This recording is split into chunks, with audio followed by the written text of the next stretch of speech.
Ravi de vous retrouver, chers téléspectateurs, à ce nouveau numéro de votre émission de débat d'actualité, l'entretien exclusif. Entretien exclusif qui reçoit ce soir pour vous Maître Paul Kéré. Il est avocat au barreau de Paris et également au barreau du Burkina Faso. Bonsoir, Maître. Merci d'avoir accepté notre invitation. Merci beaucoup. Alors, Maître, avec vous, nous allons parler évidemment de M. Zoungrana. Vous êtes l'un de ses avocats. Mais bien avant, actualité oblige, on vient d'assister à une démission d'un ministre à peine installé, à la personne de Nagalo. Est-ce que déjà ça vous a surpris? Comme on aime à le dire, le Burkinabé n'a pas cette culture de la démission. Oui, culture de la démission. Moi, je pense que le principe de la présomption d'innocence voudrait que M. Nagalo se maintienne à son poste de ministre. Mais il a expliqué dans sa conférence de presse, je préfère, au regard des difficultés posées par ma nomination et au regard du contexte sécuritaire ou d'insécurité du pays, et on est en recherche d'une certaine sérénité pour la conduite des affaires de l'État, il a préféré démissionner. Je dis deux choses. La première, c'est qu'il a très bien fait de démissionner. Il a très bien fait de démissionner. Et je dis, la deuxième chose, il faut que les gens aient aussi la culture de la culpabilité. Il faut attendre que sa culpabilité soit établie avant de lui porter les coups mortels. Je dirais bien mortels, parce qu'on se prive de ce que le ministre Nagalo aurait apporté pour la transition. Donc voilà deux choses que je voudrais en fait porter à votre connaissance. Alors, selon vous, il a bien fait, il a écouté son peuple, il a écouté les intérêts, les enjeux du moment, voilà pourquoi donc il a accepté, même s'il n'y avait pas d'éléments matériels qui pouvaient prouver sa culpabilité. Vous êtes avocat, vous êtes un homme de droit. Il y a que le Premier ministre aussi avait dit qu'il y aura des investigations. Alors, en si peu de temps, est-ce que techniquement, il y a eu investigation Non, il a dit je démissionne, non pas parce que je suis coupable ou je me reproche quelque chose, mais je démissionne au nom de l'intérêt supérieur pour la sérénité de l'avancée ou de l'avancement de la transition. En France, ça aurait été inacceptable. Le Premier ministre Fillon avait dit, eh bien écoutez, moi je ne vais démissionner que si je suis mis en examen, ou si je suis convoqué devant le procureur ou devant un juge d'instruction. Ben, lorsqu'on lui a notifié la mise en examen, il a démissionné. Et c'est comme ça aussi la culture juridique. Il aurait fallu attendre qu'il soit convoqué par le procureur sur un certain nombre de faits, ou qu'il soit convoqué par un juge d'instruction pour être mis en examen, avant de commencer à parler d'indices qui indiquent qu'il n'est pas apte à occuper au nom du principe de ce que l'on appelle, je vais dire, le principe d'honnêteté dans la fonction ministérielle. Alors, aux premières heures des contestations, le Premier ministre avait promis de faire des investigations et quelques jours plus tard, je reviens à cette question, est-ce que techniquement, on peut faire des investigations en 2-3 jours? On ne peut pas faire des investigations en 2-3 jours, mais je pense que le Premier ministre a immédiatement compris la réalité, la réelle politique, l'a vite rattrapé, parce que c'est un avocat, il sait la valeur qu'il attache à la présomption d'innocence, mais il a compris qu'en politique, même si on vous soupçonne de quelque chose que vous n'avez pas commis, ça peut avoir des conséquences néfastes sur votre manière de servir. Et c'est ça qui fait que le Premier ministre, finalement, en si peu de temps, et puis ce n'est pas le Premier ministre qui lui a demandé de démissionner, c'est lui qui a demandé de démissionner. Et sa conférence de presse est là pour nous témoigner qu'il a pris ses responsabilités. Alors, d'aucuns estiment que le Premier ministre parle un peu trop. Est-ce que c'est l'impression que vous avez parce qu'aux premières heures également, il avait dit donc vouloir, si c'est possible, faire diminuer le coût des hydrocarbures. Alors, il a été vite rattrapé par le temps. Alors, c'est la réelle politique également, et beaucoup estiment qu'il parle un peu trop vite. Est-ce que c'est l'analyse que vous en faites? Moi, je pense que mon confrère est avocat. Il parle déjà, c'est un avocat, c'est le propre de la parole de l'avocat. Donc ensuite, pour être plus sérieux, je dirais qu'il est arrivé avec de beaux principes. Et c'est normal qu'il reste tout droit dans ses bottes pour clamer, notamment au niveau des salaires des ministres, notamment au niveau du prix des hydrocarbures.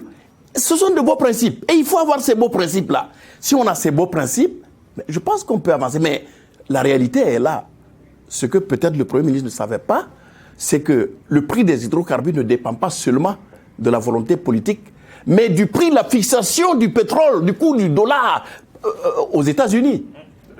Voilà, donc le prix des carburants ne dépend pas seulement de la politique burkinabé. Et donc, elle dépend d'un certain nombre de critères de politique internationale. Bon, il a compris que ce n'est pas évident, mais je pense que ça va venir. Et il est dans le bon sens. Il faudra l'encourager pour que les choses aillent bien dans notre pays. Pour que les choses aillent bien dans notre pays. En tout cas, il a cette volonté-là d'aller vite et bien et inculquer un certain nombre de valeurs aussi au Burkinabé pendant, en tout cas, le temps qu'il aura à faire au niveau donc du Premier ministère. Lors de son grand entretien, j'allais dire de son premier grand oral avec des confrères journalistes, il a un peu titillé, je vais dire ça comme ça, des organisations de la société civile et beaucoup se sont sentis offusqués. Erreur de communication? Ce n'est pas une erreur de communication. Il faut savoir qu'au Burkina, les OSC, ce sont des politiciens masqués. Des politiciens masqués? Des politiciens qui avancent masqués. La preuve, ce sont les organisations de la société civile qui ont entraîné l'insurrection populaire en 2014. Donc, les OSC, qui sont les gardiens, qui sont la veille citoyenne, doivent être prises en considération. Donc, pour moi, les organisations de la société civile ont leur mérite, mais à un moment donné, elles doivent savoir rester à leur place de veille citoyenne, de société civile, et laisser les politiques diriger le pays. Que chacun reste dans son rôle. Chacun doit rester dans son rôle. Et en le disant, ce n'est pas un mépris pour les OSC. Parce que, évidemment, vous avez compris, c'est parce que le terrain politique est mal géré par les hommes politiques que les OSC, qui sont la veille citoyenne, se voient en fait propulsés aux avants du terrain politique. Sinon, les OSC sont là pour attirer l'attention, pour tirer la sonnette d'alarme, pour dire, de ce point de vue, ça ne va pas, pour attirer l'attention des hommes politiques sur les dérives éventuelles. À défaut, au lieu de se retrouver à un moment donné à faire de la politique. Alors, maître, on a vu également toute cette bagarre là, autour des installations donc, des députés. Alors, tout cela, ça vous a surpris? Est-ce qu'on est étonné de voir toute cette bagarre là autour des installations des députés? D'abord, moi j'aurais préféré que cette bagarre là se passe sur le terrain politique, de la campagne électorale politique. Mais on n'y est pas. On est dans un régime de transition, un régime d'exception. Vous voyez que, en réalité, très souvent, chacun est mu par ses intérêts privés. Et que ce n'est pas l'intérêt supérieur du peuple burkinabé qui guide le choix de ses députés, de la transition. Il faut que chacun prenne conscience de ce que c'est d'abord l'intérêt du peuple qui doit prévaloir sur toute autre considération. Et qu'en allant à cette assemblée législative de la transition, on y va par patriotisme pour faire avancer les choses. Vous vous rendez compte, janvier, coup d'État. Vous vous rendez compte, 30 septembre, coup d'État. Même pas un an après. Non, à un moment donné, il faut arrêter. À un moment donné, il faut arrêter. Allons à la transition. Faisons en sorte que le régime constitutionnel normal se remette en place parce que les grands défis nous attendent. Le défi du terrorisme, le défi du développement, le défi même de la vie au quotidien. Voilà, donc c'est dans cette optique-là que je demande à ceux qui se battent pour l'Assemblée législative, la transition, de voir en priorité l'intérêt supérieur de la nation. Vous avez parlé d'un certain nombre de défis qui se posent donc devant les autorités de la transition, dont, on va dire, le défi des défis demeure le défi de la crise sécuritaire. À ce niveau-là, on a vu des recrutements de BDP, 50 000 annoncés, et on a dû reporter donc, le jour, la date butoir pour avoir le nom escompté? Est-ce que finalement, ce patriotisme-là, les Burkinabés l'ont véritablement? Moi, je me pose la question. Les gens devraient affluer, en principe. Je me pose la question. Et cette volonté politique-là découle de l'expérience algérienne, où pour lutter contre l'intégrisme en Algérie, ils ont recouru en fait à un regroupement massif populaire. Mais vous voyez que quand il faut aller mourir au front, les candidats se font rares. Et on a dû repousser la date pour... On a dû repousser la date butoir pour en arriver au nombre. Et même pour mourir pour son village. Ça devrait être immédiatement, surtout connaissant la bravoure des Burkinabés, ça devrait être absolument un objectif majeur. Il devait avoir de l'affluence. Mais vous voyez, vous le constatez avec moi que... On devrait voir les vrais patriotes. Les vrais patriotes d'aller sur le terrain. Et les vrais patriotes, j'en suis un. Et moi, je suis prêt. Vous êtes déjà enrôlé? Je ne suis pas enrôlé, mais je suis déjà militaire. J'ai fait ma formation militaire en 84 à Pau. Je suis un commando aguerri. Je n'attends seulement pour prendre la direction même des VDP de mon village. Mais pourquoi vous ne l'avez pas fait jusqu'à l'heure actuelle? Je vais prendre un exemple précis. Nous sortons de la messe de dimanche. Nous voyons qu'il y a plus de 300 personnes à l'église. Avec mon frère qui était l'ancien ministre garde des Sceaux, nous avons dit, mais si immédiatement il y a un terroriste qui vient ici, moi je suis armé, j'ai mon pistolet automatique, mais que peut faire un pistolet automatique devant quelqu'un qui a une Kalachnikov avec 70 balles? Il va faire ce qu'il veut, il va massacrer.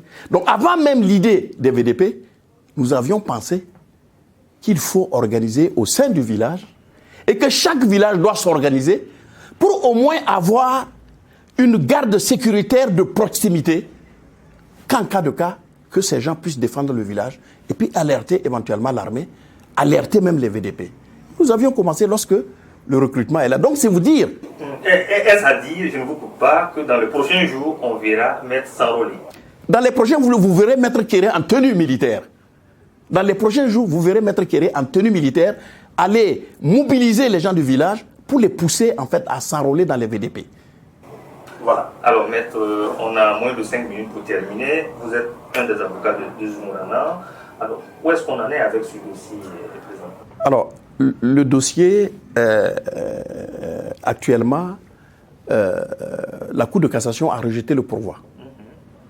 Nous avions deux options. Soit redéposer une requête aux fins de mise en liberté provisoire devant le juge d'instruction, soit aller devant la Cour africaine des droits de l'homme pour pouvoir en fait initier un recours international. Pourquoi il y a tellement de blocages? Est-ce que c'est parce qu'il y a beaucoup aussi d'éléments qui culpabilisent les autres? Mais c'est le sentiment qu'on donne. Mais nous, on dit qu'en 10 mois, un juge d'instruction, dans un dossier aussi simple, parce que la question de savoir si... Parce que la liberté provisoire est aujourd'hui liée juste au blanchiment de capitaux. Est-ce qu'il a pris de l'argent du 12e régiment pour son profit personnel? Est-ce qu'il a détourné de l'argent? Pour le savoir, le juge a ordonné ce qu'on appelle l'enquête patrimoniale. Et c'est l'enquête patrimoniale qui permet de déterminer quels sont le patrimoine. Or, on se rend compte qu'il n'y a rien au niveau de cette enquête patrimoniale. Donc, bon, pour l'instant, je pense que la prochaine échéance, ça va être le 16 novembre, où le juge d'instruction nous a gentiment convoqués pour aller voir les résultats de l'enquête téléphonique. Nous verrons ce qu'il y a dans cette enquête téléphonique et puis les uns et les autres seront fixés. Mais je pense que par rapport au délai raisonnable, après 10 mois de détention provisoire, on peut le mettre en liberté provisoire parce que c'est pas... voilà, c'est pas un dossier qui est très compliqué. C'est un dossier comme tous autres dossiers. Un dossier comme tous les autres dossiers, mais qui a l'air un peu compliqué. Alors, pour terminer, est-ce que vous pensez qu'il y a une mainmise politique ou qu'est-ce qui pourrait bien expliquer cela? Déjà, sous le régime de Damiba, les gens pensaient qu'il y avait une mainmise du dossier. Mais voilà, Damiba est parti. Voilà. Moi, je comprends le président Traoré qui ne veut pas influer sur le... Mais je dois vous dire que la spécificité du tribunal militaire, c'est le ministre de la Défense qui met en mouvement l'action. Donc, le ministre de la Défense est sous la coupe du Premier ministre, qui lui-même est sous la coupe du président. Moi, je pense que si le président veut que M. Zoungrana soit mis en liberté provisoire, il y a les moyens légaux, les canaux légaux pour pouvoir en fait dire, ben voilà, dites-nous, parce que le président lui-même avait dit, mais je vais jeter un coup d'œil quand même à ce dossier-là pour voir qu'est-ce qui se passe. Donc si le président est le chef suprême des armées, il peut quand même avoir une vue sur un dossier qui est au tribunal militaire et puis donner les orientations éventuelles. Je pense, peut-être qu'il ne le fera pas, mais peut-être qu'il le fait, ou peut-être qu'il le fera. Mystère et boule de gomme. Wait and see. En tout cas, Wait and see. Merci bien. Merci. Je vous remercie d'être venu, mais je voudrais, à la fin de cet entretien-là, vous demander de porter ma demande de pardon à tous les journalistes que j'ai pu blesser dans ma façon de parler, dans ma façon de dire. Parce qu'en réalité, les journalistes sont un maillon important. Porter l'information saine au public est quelque chose de très noble et que si, dans mes observations, dans mes développements, j'ai pu blesser un journaliste, qu'il me pardonne. Alors, le message arrivera certainement à bon port. Merci. Je vous remercie. Je vous remercie. Merci à vous, chers téléspectateurs, pour votre constante fidélité à cette émission et à très vite avec un autre invité.